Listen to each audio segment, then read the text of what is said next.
Hello everyone, welcome back. आज के इस वीडियो में हम डिस्कस करने वाले हैं केमिकल रिएक्शन और इक्वेशन का लास्ट टॉपिक, जिसका नाम है कोरोजन और डेंसिटी। डियर स्टूडेंट्स, इसके पहले मैंने केमिकल रिएक्शन और इक्वेशन के सारे टॉपिक्स कवर कर लिए हैं। अगर आप लोगों ने उन वीडियोस को नहीं देखा है तो उनका लिंक डिस्क्रिप्शन में रहेगा, और मैंने चैनल पर इस चैप्टर के लिए एक प्लेलिस्ट भी बना दी है, तो उसमें जाकर के आप इस चैप्टर के सारे कॉन्सेप्ट को कवर करके चैप्टर को प्रिपेयर कर सकते हैं। आज की इस वीडियो में हम डिस्कस करेंगे कोरोजन और डेंसिटी के बारे में। तो देखते स्टूडेंट्स, कोरोजन होता क्या है। सिंपल सी डेफिनेशन लिखी हुई है, the process by which a metal is attacked.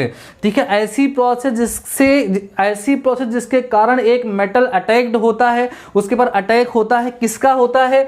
Bye substances around it, ऐसे सब्सटेंस जो इसके आसपास होते हैं, सच है जैसे कौन कौन? Moisture or acid. ठीक है, leading to the oxidation of the metal is called corrosion. Simple सी बात है, जब किसी भी मेटल को हम ऐसे बाहर खुले में छोड़ देते हैं तो मॉइस्चर और ऑक्सीजन मींस ऑक्सीडेशन के रिएक्शन के बाद उसके ऊपर एक लेयर चढ़ने लगती है और धीरे धीरे वो डैमेज होना स्टार्ट हो जाता है। इसी प्रोसेस को कोरोजन कहा जाता है। देखो, टॉपिक भी हम लोग जो पढ़े वो oxidation in everyday life, means ये सारी प्रोसेस जो होती है उसमें कहीं ना कहीं ऑक्सीजन का बड़ा ही इंपॉर्टेंट रोल है, और ऑक्सीजन का एडिशन ही आपको पता है ऑक्सीडेशन कहलाता है। इस बात समझ में आ गई। अब हम डिस्कस करते हैं कि कोरोजन किसमें होता है स्टूडेंट्स। तो हम पढ़ेंगे corrosion in some metals. For example, पहला है हमारा आयरन। तो लिखते हैं corrosion of iron is called rusting. जो आयरन पे कोरोजन होता है उसको रस्टिंग कहा जाता है। और स्टूडेंट्स, रस्ट का फार्मूला आप लर्न करेगा, FeO3 × XH2O। इसको बोलते हैं हाइड्रेटेड फेरिक ऑक्साइड। क्या बोलेंगे? Hydrated ferric oxide. यहां पर XH2 मतलब H2O के कितने मॉलिक्यूल हैं वो फिक्स नहीं है। वहां पर जैसा मॉइस्चर होगा, जैसी नमी होगी, उतने मॉलिक्यूल यहां पर वाटर के इसके साथ अटैच रहते हैं। वाटर मॉलिक्यूल के अटैच रहने के कारण ही इसका नाम हाइड्रेटेड फेरिक ऑक्साइड यहां पर पड़ा है। ये हाइड्रेटेड जो है वाटर के लिए यूज हो रहा है। तो X का मतलब 2 मॉलिक्यूल भी हो सकता है, 3, 1 या कुछ भी मॉलिक्यूल वाटर के वहां पर हो सकते हैं। अब आप देखते हैं कि रस्टिंग होती क्या स्टूडेंट। देखो, जैसे ये हमारा आयरन है, 4Fe + 3O2 gives out 2FeO3। पहले जब आयरन को एटमॉस्फेयर में खुले में छोड़ा जाता है तो वो ऑक्सीजन से रिएक्शन करता है और फेरिक ऑक्साइड बनाता है। ठीक है, उसके बाद जब FeO3 रिएक्ट करता है वाटर मॉलिक्यूल से, मींस जहां पे मॉइस्चर होती है वहां से जब उसको वाटर मिलता है तब ये बनाता है Fe2O3 × XH2O, जिसको हम लोग रस्ट बोलते हैं। इसका नाम है हाइड्रेटेड फेरिक ऑक्साइड। ये रस्ट का फार्मूला आप लोग याद रखेंगे स्टूडेंट्स। ये रेडिश ब्राउन कलर का होता है, लाल लेकर के भूरे रंग का ये होता है। आप लोगों ने इसको देखा होगा। इसका एक यूज मैं आपकी डेली लाइफ में भी बताता हूं, समझिएगा स्टूडेंट्स। जैसे आपने एप्पल तो खाया ही होगा, जब आप एप्पल को कट करते हैं तो कुछ ही समय बाद आप लोग देखते हैं कि उसके ऊपर एक रेड कलर की या रेडिश ब्राउन कलर की एक लेयर जमने लगती है।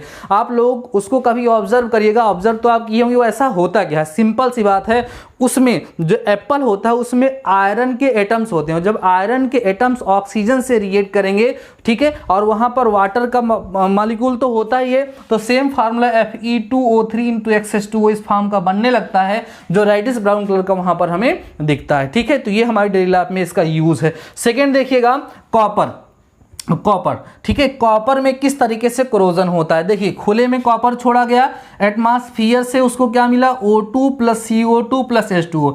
ऑक्सीजन, कार्बन डाइऑक्साइड और वाटर मॉलिक्यूल जब मिलते हैं तो बन जाता है CuOH होल ट्वाइस × CaCO3। इसको बोलेंगे एल्केलाइन कॉपर कार्बोनेट, जो कि ग्रीन कलर का होता है। तो जब कॉपर का कोरोजन होता है तो कॉपर मेटल के ऊपर ग्रीन कलर की लेयर चढ़ जाती है। ठीक है, अगला स्टूडेंट्स हमारे पास सिल्वर जो है उसका रिएक्शन सल्फर से होता है। Ag + S gives out Ag2S, जिसका नाम है सिल्वर सल्फाइड, जो कि ब्लैक कलर का होता है। आपको पता है कि सिल्वर जो मेटल है उसका यूज ऑर्नामेंटल ऑब्जेक्ट्स में किया जाता है। लोग गले में, हाथ में अंगूठी वगैरह के रूप में इसको पहनते हैं। तो आपने देखा है कि जब बॉडी से पसीना निकलता है उसके कॉन्टेक्ट में आने से ये जो सिल्वर होता है वो ब्लैक कलर का हो जाता है। उसके बाद ब्लैक कलर की कवर चढ़ने लगती है। उसका रीजन क्या है कि हमारी बॉडी से सल्फर, जब हम स्वीट करते हैं, जब हमसे पसीना निकलता है तो उसमें से जो सल्फर निकलता है उससे वो रिएक्ट कर लेता है और उसका कोरोजन होता है, और इस तरीके से सिल्फर सल्फाइड बनता है और वो ब्लैक कलर का वहां पर हो जाता है। तो ये हो गया कोरोजन। अब देखिए, कोरोजन आयरन में जब कोरोजन होता है उसका एक स्पेशल नेम रख दिया गया है, रस्टिंग। तो ये मत समझिएगा आप लोग कि रस्टिंग और कोरोजन एक ही है, दोनों अलग अलग चीजें हैं। यही कोरोजन जब आयरन में तो उसका स्पेशल नाम रख दिया गया रस्टिंग। रस्टिंग का फार्मूला आप लोगों के सामने है, बाकी सारे कॉन्सेप्ट कॉपर का और सिल्वर का भी कॉन्सेप्ट आपके सामने है। विद फार्मूला फार्मूला, सारे कॉन्सेप्ट को आपको नोट कर लेना है। अब बात करते हैं स्टूडेंट्स हम लोग इसकी प्रिवेंशन की। प्रिवेंशन का मतलब ये है, देखो सिंपल सी बात है, अगर मेटल का कोरोजन कॉन्टिन्यूसली होता रहेगा तो हमारे बहुत सारे इंस्ट्रूमेंट्स ऐसे हैं, बहुत सारे व्हीकल्स ऐसी हैं जिनमें बहुत ही अधिक मात्रा में क्या लगा हुआ है, आयरन लगा हुआ है, कॉपर लगा हुआ है, तो उसका कोरोजन होगा तो कहीं ना कहीं हमारा लॉस होगा। इसलिए उस कोरोजन की प्रोसेस से बचने के लिए हम लोग कुछ प्रिवेंशन यहाँ पर समझेंगे। पहला प्रिवेंशन है पेंटिंग। जैसे आयरन की कोई ऑब्जेक्ट है उसके ऊपर हम पेंट लगा देते हैं किसी भी कलर का, जब उसको पेंट कर देते हैं तो क्या होता है, वह जो आयरन है वो डायरेक्ट एयर और किसके, वाटर के कांटेक्ट में नहीं आता है, तो कोरोजन से, रस्टिंग से वो बच जाता है। ठीक है, नेक्स्ट स्टूडेंट्स ग्रीसिंग। जैसे कुछ ऑब्जेक्ट्स ऐसे हैं जो अंदर में है, वहां पर क्या होता है, पेंट नहीं किया जा सकता है, वो हमेशा घूमते रहते हैं, तो वहां पर ग्रीसिंग और ऑयलिंग की प्रोसेस की जाती है। अगला है गैल्वेनाइजेशन। गैल्वेनाइजेशन क्या होता है स्टूडेंट्स, किसी भी मेटल के ऊपर दूसरे मेटल की लेयर चढ़ा दी जाती है, उसी गैल्वेनाइजेशन के नाम से जाना जाता है। इसी में एक प्रोसेस और भी थी, इलेक्ट्रोप्लेटिंग, उसमें भी वही प्रोसेस होती है, एक मेटल के ऊपर दूसरे मेटल की लेयर चढ़ा करके उसको सुरक्षित किया जाता है। तो ये सारी प्रोसेस, कोरोजन क्या होता है, इससे हम लोग कैसे बच सकते हैं, ये सारी चीजें आप लोगों को समझ में आ गई होंगी।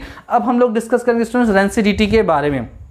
रेंसिडिटी क्या होती है स्टूडेंट्स, देखो कुछ ऐसे फूड्स होते हैं, मैक्सिमम फूड्स आज समय जो यूज हो रहे हैं आप लोग देख ही रहे हैं, वो फैटी और ऑयली होते हैं। तो जब कभी भी किसी भी फैटी और ऑयली फूड को हम ऐसे खुले में छोड़ देते हैं तो ऑक्सीडाइज्ड हो जाता है, और ऑक्सीडाइज होने पे उसमें एक विशेष प्रकार की स्मेल आने लगती है, मीन्स वो फूड खराब हो जाता है, वो खाने लायक नहीं बचता है। इसी प्रोसेस को ही रेंसिडिटी कहा जाता है। जैसे डेफिनेशन लिखिए, the oxidation of fats and oils containing food when exposed to air is known as rancidity. Simple सा। तो अब हम लोग सीखेंगे स्टूडेंट्स किस तरीके से रेंसिडिटी की प्रोसेस से हम बच सकते हैं। अपने फूड को जो ऑयली और फैटी हैं उन फूड को हम किस तरीके से स्टोर करें, क्या यूज करें कि उनकी रेंसिडिटी ना होने पाए, वो बच जाएं। तो कुछ प्रोसेस यहाँ पर है। पहली process by adding of antioxidant, means वहां पर ऐसे ऑब्जेक्ट्स मिलाए जाएं जिनके मिलाने से ऑक्सीडेशन की प्रोसेस ना हो। दूसरा है using nitrogen gas, most important है, नाइट्रोजन गैस का यूज करके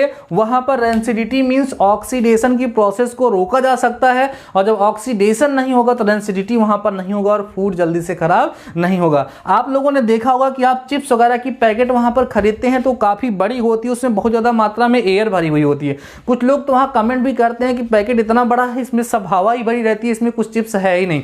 तो अगर वो एयर उसमें नहीं भरी होगी स्टूडेंट्स तो क्या होगा, वहां पर क्या हो जाएगा, सिंपल सी वहां पे रेंसिडिटी हो जाएगी, और रेंसिडिटी के कारण वो आपकी जो चिप्स है वो खराब हो जाएगी। इसलिए उसमें गैस भरी होती है, और कौन सी गैस भरी होती है, नाइट्रोजन गैस। नाइट्रोजन गैस के भरने से वहां पर ऑक्सीजन गैस नहीं पहुंच पाती है और वो फूड जो है वो डिस्ट्रॉय नहीं होता, उसकी रेंसिडिटी की प्रोसेस में नहीं हो पाती है। नेक्स्ट है by keeping food in refrigerator. तो वहां पर जो फूड है उसको हम रेफ्रिजरेटर में रख सकते हैं, फ्रिज में रख सकते हैं, जिससे वहां पर रेंसिडिटी की कंडीशन नहीं आएगी। अगला है by storing food in air tight containers.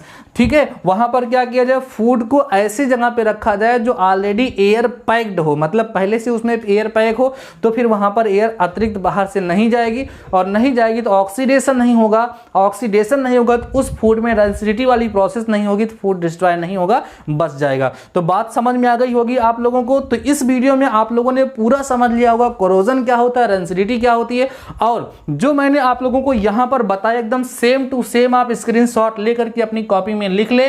और इस टॉपिक के बाद आपका चैप्टर फर्स्ट आज कंप्लीट हो गया है। अब आप लोगों को एक्सरसाइज करनी है। इस वीडियो को देखने के बाद आप कमेंट सेक्शन में मुझे जाकर के बताइएगा कि आप एक्सरसाइज करना चाहते हैं कि अब हम लोग फिजिक्स का फर्स्ट चैप्टर स्टार्ट करें। जैसा आप लोग चाहेंगे आप कमेंट सेक्शन में बताएंगे, क्योंकि मैं बोलता हूं ना क्लासेस ऑन योर डिमांड। जैसा आप लोग बोलेंगे उस तरीके से नेक्स्ट लेक्चर आप लोगों को मिलना स्टार्ट हो जाएगा। तो ठीक है, शानदार रहिए, मस्त रहिए, पढ़ते रहिए। मिलते हैं इस वीडियो के साथ, तब तक अपना ख्याल रखिए।